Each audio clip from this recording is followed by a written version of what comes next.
మిమ్మల్ని ఏమడుగుతారు? కాస్ట్ కుల గణాంకాల్లో మీరు ఏ కులం, ఏవి మీరు ఏ వర్గం అని అడుగుతారు.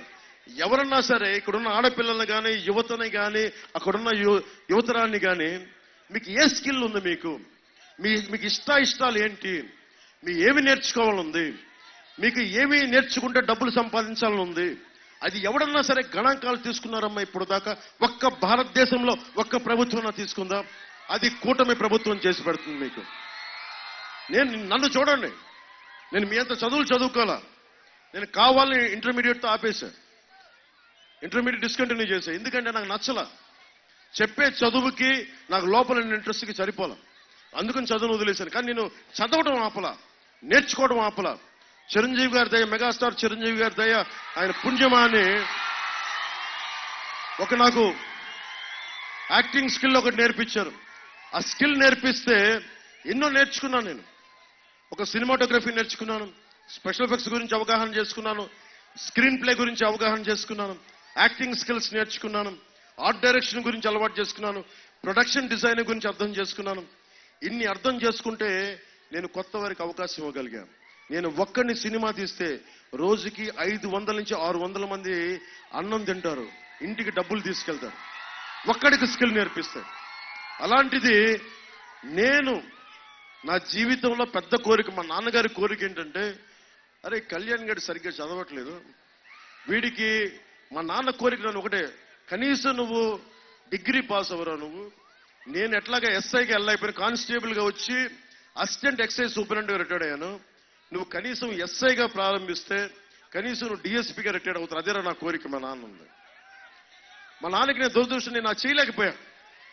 కానీ నేను పోలీస్ శాఖకు చెప్తున్నా, నేను పోలీస్ శాఖకి ఇచ్చేంత గౌరవం, అది మా నాన్నకి ఇచ్చినంత గౌరవం పోలీస్ శాఖకి ఇస్తాను. చాలా గౌరవిస్తాను పోలీస్ శాఖకి. ఒక కానిస్టేబుల్ నుంచి ఉన్నతాధికారి వరకు ఎందుకు గౌరవిస్తానంటే, ప్రతి పోలీస్ చొక్కాలోనూ సర్వీసెస్ లో ఉండే ప్రతి వ్యక్తికి మా నాన్న తాలూకు కష్టాన్ని చూస్తాను. అందుకని మీకు రావాల్సిన టీఏలు కానీ, డిఏలు కానీ, మీకు సరెండర్ లీవ్స్ కానీ దాదాపు 750 కోట్లు రావాలి. ఎన్నికల్లోపే రావడానికి ప్రభుత్వానికి పిలుపునిస్తున్నాను. రాని పక్షంలో రాగానే మొట్టమొదటిగా బాధ్యత మేము తీసుకుంటాం. వారాంతపు సెలవులు ఉండాలి పోలీసులు మనస్ఫూర్తిగా కోరుకున్నాం. ఈ ఎన్నికలు 13 రోజులు, భవిష్యత్తు మీది. మనం ఖచ్చితంగా గెలిచేస్తున్నాం, అనుమానం లేకుండా గెలిచేస్తున్నాం. జగన్ ఓడిపోతున్నాడు. వాసు గారు ఓడిపోయిన తర్వాత వాసు గారింటికి మనం రోడ్డు వేయిద్దాం. ధర్మరాజు గారి చేత రోడ్డు వేయించే బాధ్యత సొంత ఇంటికి ఆయన ఎంచుకోలేపాడు, ధర్మరాజు గారు వేయిస్తారు.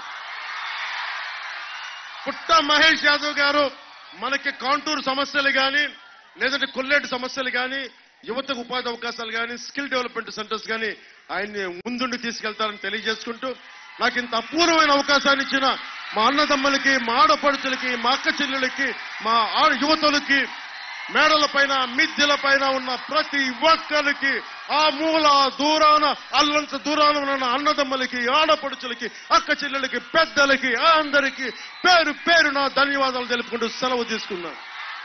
జై టీడీపీ, జై బీజేపీ, జై జై జనసేన, జై హింద్.